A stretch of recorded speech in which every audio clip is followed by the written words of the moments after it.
Hello friends, welcome to success with Shyam. दोस्तों, जैसा कि हम लोग मध्यकालीन भारत के अंतर्गत दिल्ली सल्तनत पढ़ रहे हैं और दिल्ली सल्तनत के अंतर्गत हम लोग गुलाम वंश, खिलजी वंश पढ़ चुके हैं।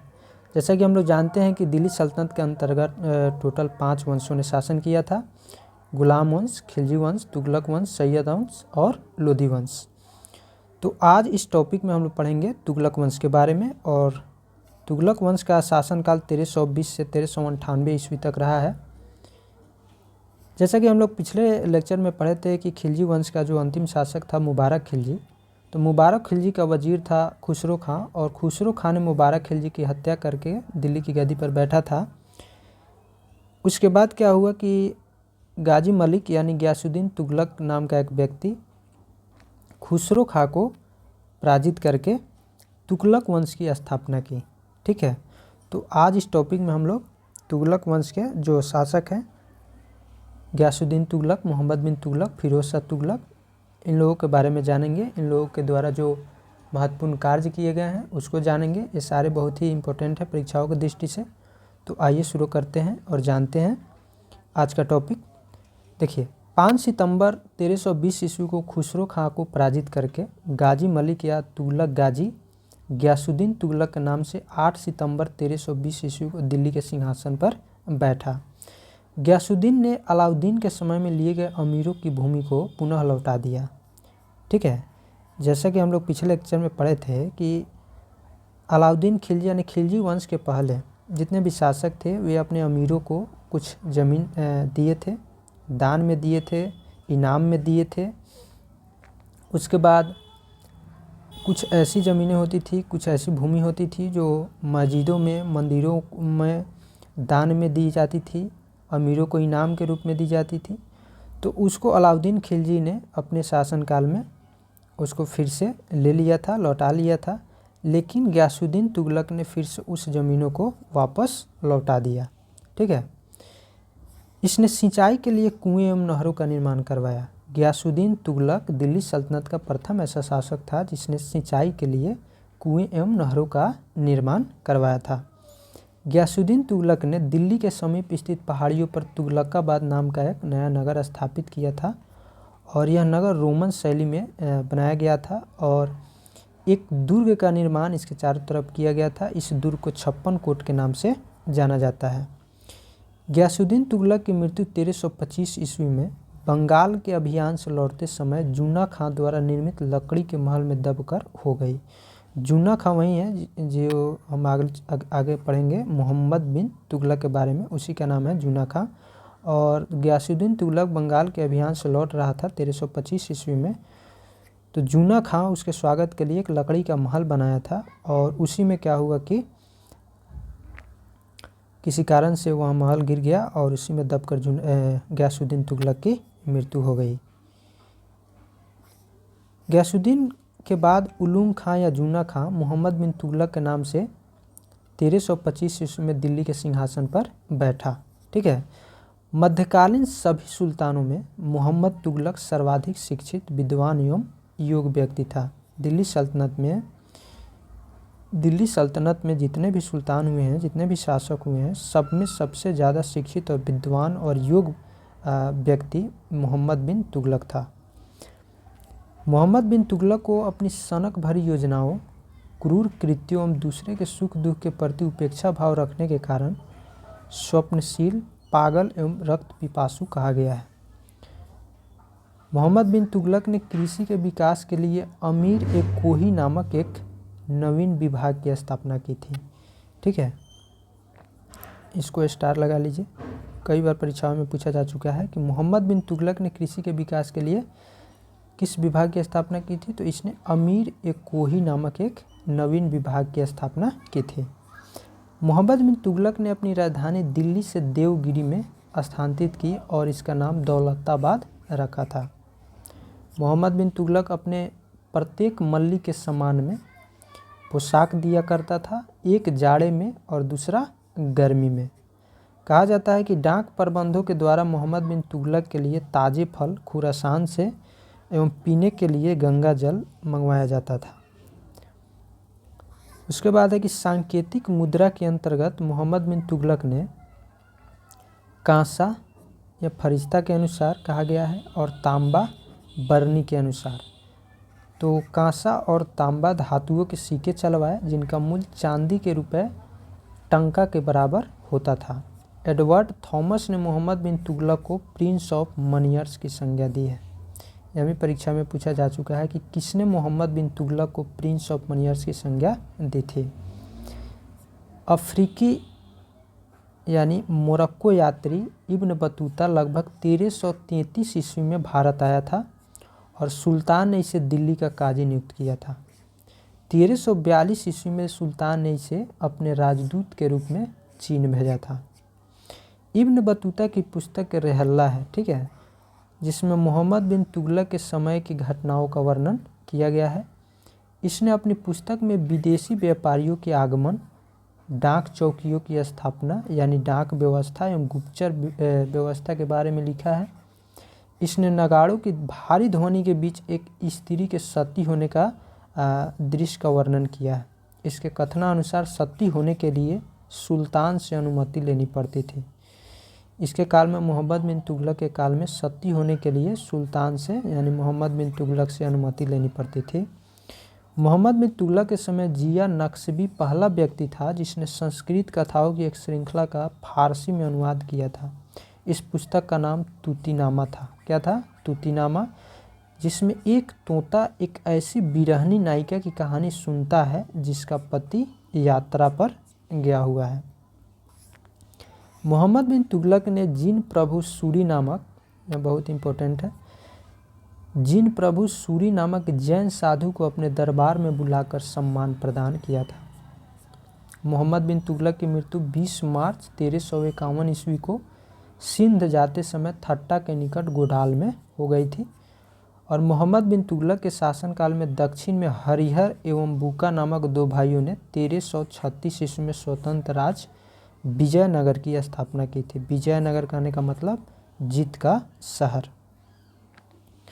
और महाराष्ट्र में अलाउद्दीन बहमन शाह यानी हसन गंगू ने 1347 ईस्वी में स्वतंत्र बहमनी राज्य की स्थापना की थी। तो मोहम्मद बिन तुगलक के शासनकाल में 1336 ईस्वी में हरिहर एवं बुक्का नामक दो भाइयों ने विजयनगर साम्राज्य नगर की स्थापना की और महाराष्ट्र में अलाउद्दीन बहमन शाह ने एक स्वतंत्र बहमनी राज्य की स्थापना की। ये आपसे पूछा जा सकता है कि किसके काल में इन दोनों ने स्थापना की थी नगरों की।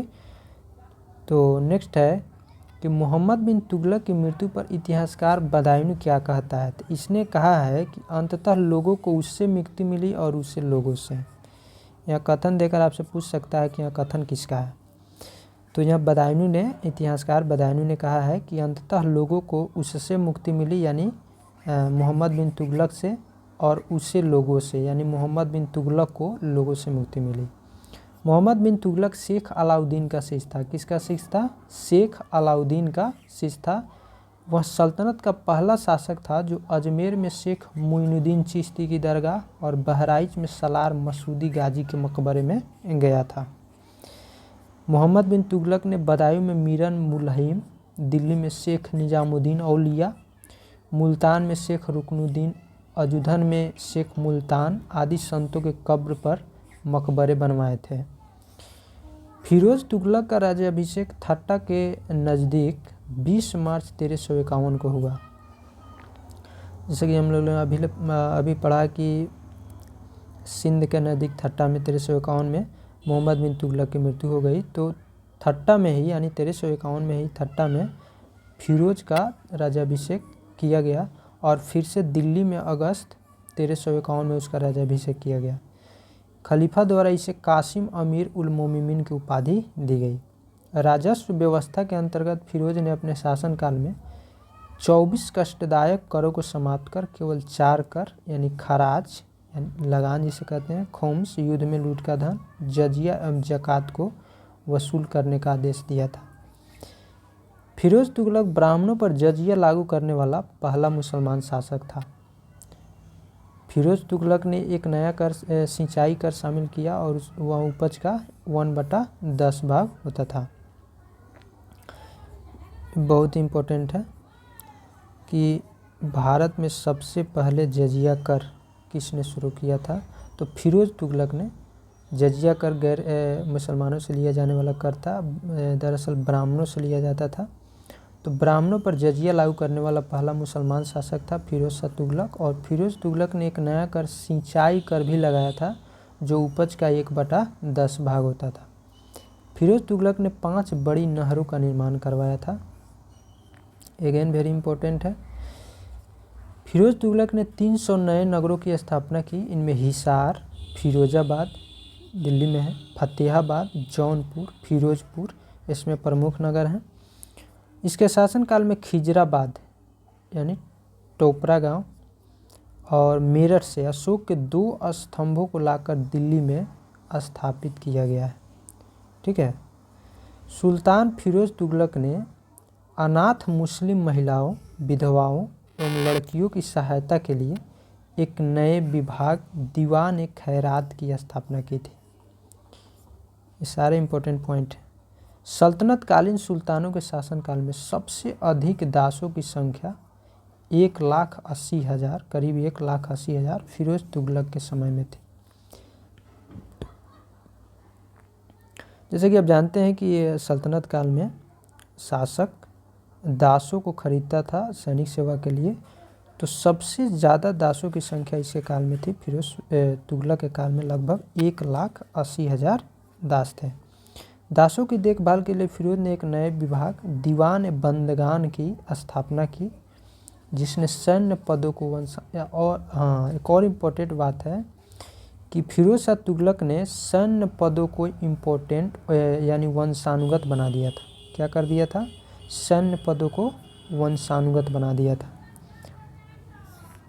इसने अपनी आत्मकथा फतुहात फिरोज शाही की रचना की। फिरोज़ तुगलक ने अपनी आत्मकथा लिखी है फतुहात फिरोज शाही के नाम से।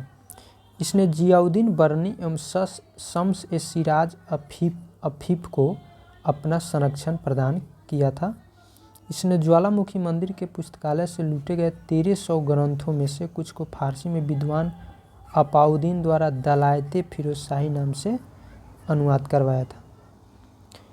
इसने चांदी एवं तांबे के मिश्रण से निर्मित सिक्के भारी संख्या में जारी किए थे, जिसे आधा एवं विक कहा जाता था। क्या कहा जाता था? आधा एवं विक। फिरोज़ तुगलक की मृत्यु सितंबर 1388 ईस्वी में हो गई। फिरोज काल में निर्मित खान ए जहां तेलंगाना के मकबरा की तुलना जेरूसलम में निर्मित उमर के मस्जिद से की जाती है। सुल्तान फिरोज़ तुगलक ने दिल्ली में कोटला फिरोज शाह दुर्ग का निर्माण करवाया है। तुगलक वंश का अंतिम शासक नासिरुद्दीन महमूद तुगलक था और इसका शासन दिल्ली से पालम तक रह गया था। ठीक है, यहाँ भी बीपीएससी में पूछ चुका है कि कौन ऐसा शासक था जिसका शासन जो है दिल्ली से पालम तक ही रह गया था। तो कौन था? नासिरुद्दीन महमूद तुगलक, तुगलक वंश का अंतिम शासक। और तैमूर लंग ने, अगेन वेरी इंपॉर्टेंट, इसको कर लीजिए, कई बार परीक्षाओं में पूछा जा चुका है। तैमूर लंग ने सुल्तान नासिरुद्दीन महमूद तुगलक के समय में 1398 में दिल्ली पर आक्रमण किया था। नासिरुद्दीन के समय में ही मलिक कुसर्क यानी पूर्वाधिपति की उपाधि धारण कर एक हिजड़ा मलिक सरवर ने जौनपुर में एक स्वतंत्र राज्य की स्थापना की थी। मोहम्मद बिन तुगलक द्वारा क्रियान्वित क्रम से 4 योजनाएं थी। दोआब का जो क्षेत्र है उसमें कर वृद्धि किया था 1326-27 ईस्वी में। उसके बाद इसने राजधानी को परिवर्तित किया था, जो दिल्ली से देवगिरी स्थापित किया था, उसका नाम दौलताबाद रखा था 1326-27 ईस्वी में। और सांकेतिक मुद्रा का प्रचलन शुरू किया था 1329-30 ईस्वी में। खुरासान एवं कराचील का अभियान किया था और ये सब असफल रहा था। ठीक है, तो दोस्तों आज की इस वीडियो में बस इतना ही। फिर मिलेंगे हम लोग नेक्स्ट वीडियो में नेक्स्ट टॉपिक के साथ। तब तक के लिए जय हिंद।